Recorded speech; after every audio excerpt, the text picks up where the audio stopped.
Ambiance studieuse pour cette première réunion de chantier. Autour de l'architecte, les responsables techniques des entreprises retenues pour restaurer la cathédrale. Autre intervention assez rapidement, tout début septembre, les coupures. Donc vous avez une mission à la fois de reconnaissance et de coupure. Cette première réunion permet de faire un point précis sur les obligations de chacun.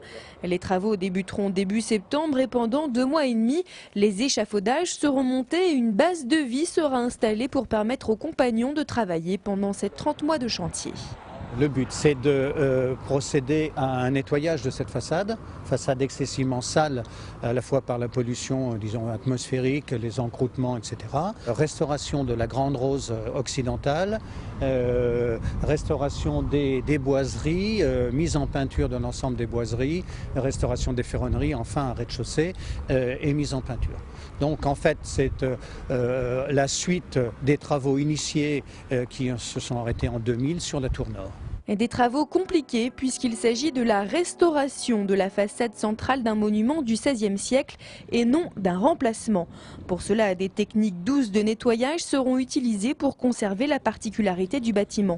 Un travail effectué par une dizaine de sociétés venues pour la plupart de l'extérieur du département.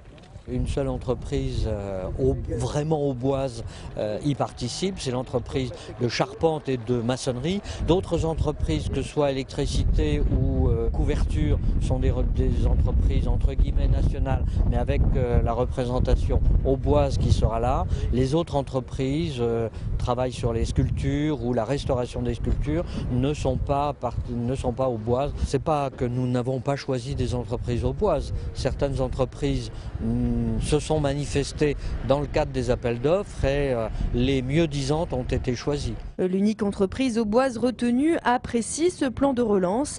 Il permet à la société de maçonnerie de trouver un chantier supplémentaire en cette période difficile. 5 ouvriers y travailleront pendant 1 an et demi.